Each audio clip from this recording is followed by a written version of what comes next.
Okay, so this is going to be a follow-up to doing the air test with the Sp28 11-inch coil, part 1, so this is part 2.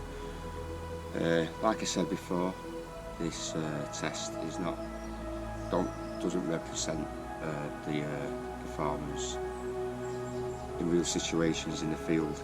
The thing that I didn't mention is that these targets could be, well, they could be less because of mineralisation, stuff like that, and iron masking, but could also be deeper with the halo effect, which is the item, for example, this coin is this big, but in the ground over time, the minerals disperse into the ground, creating a halo effect, so the item is actually bigger. The actual detector picks up what's surrounding it as well. The halo effect here happens with moisture and the leakage of the item into the ground. So obviously bigger item, you'll get a deeper signal. I'm going to use the 9x5 elliptical coil, which is the shape of the coil. Now this coil shouldn't be as deep, but I do believe that there's not much in it with the 11-inch, an inch or so, but we'll find out now. The performance of it, I'll be doing field mode, ground balance 90. What else?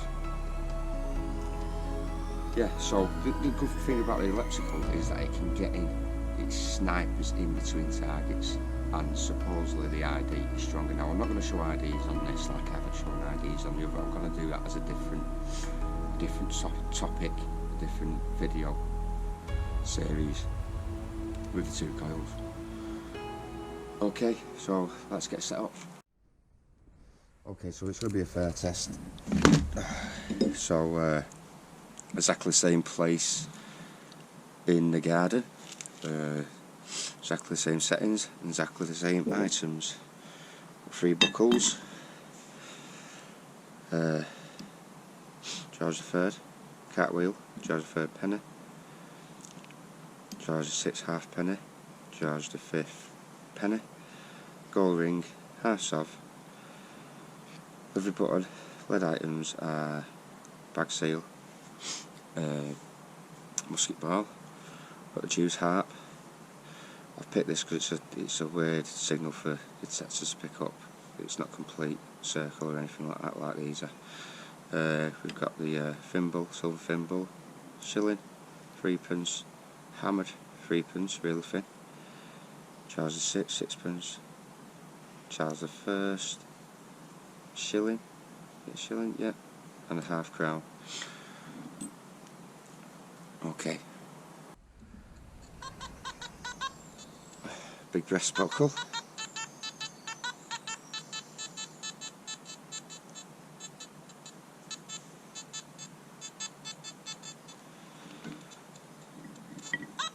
Another buckle.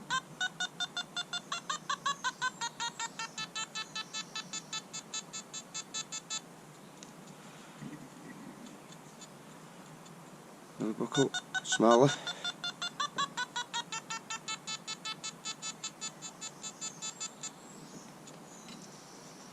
Let's go with a big penny, so cartwheel penny.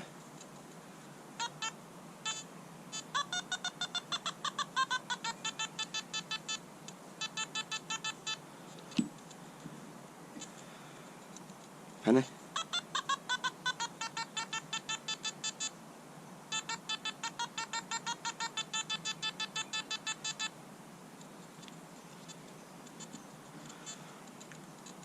Charles the 5th penny.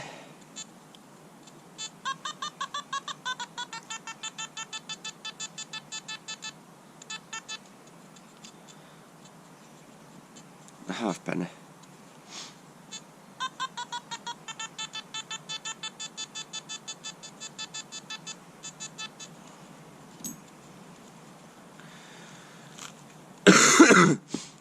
Let's go for the lead items now.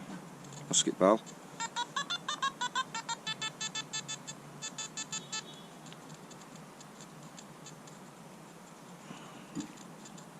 seal.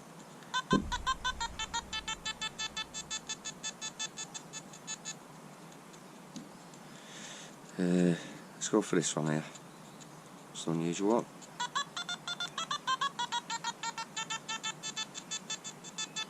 Juice harp. Let's go for the silvers.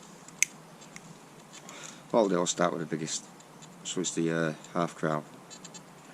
Nice design that.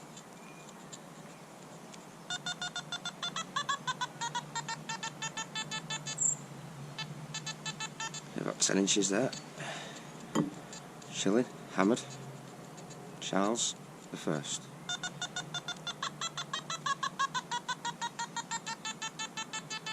Wow. That's good to know when the hammer's in it.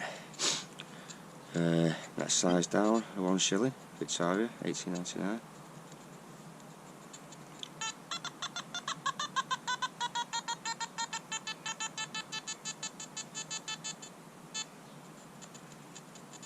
And 10.5, I'd say there. Sixpence.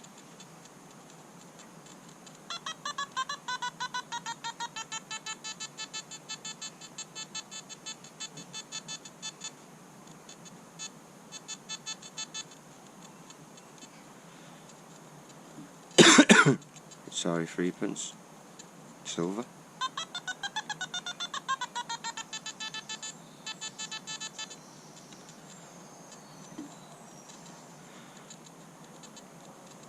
Elizabeth I, 3pence, really thin, silver.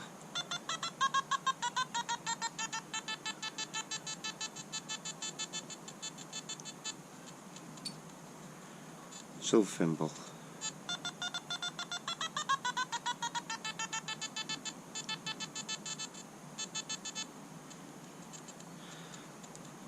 Livery button.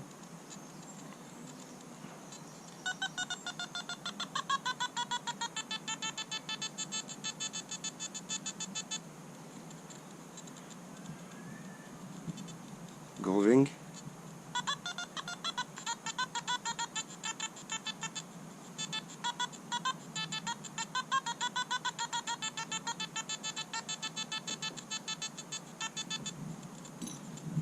And gold half sovereign.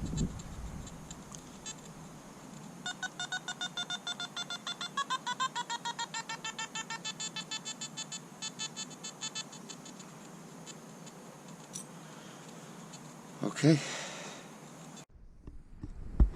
So here's the results. What I'll do, I'll lay some pictures over of the two tests of the 11-inch over the 9.5-inch. They both got the advantages. Obviously the bigger coil. The bigger coil has more coverage and has more depth by the look of this. I'd say about 2 inches, give or take. Now, in iron infestation, this will pick the targets out better because of the size of the coil. There's going to be less signals under the coil,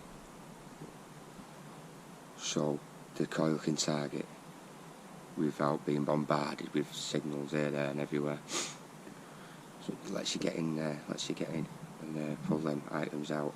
Now, for the size of the coil, that's some great depth there, you know. So, you got 13 inch on a penny, you know what I mean? For the size of that coil, great separation. All these silvers, small silver, that 9 inches. Your gold, your mid-tone gold, looking at 11 inches. Yeah, so it's still a deep coil. I use it for footpaths.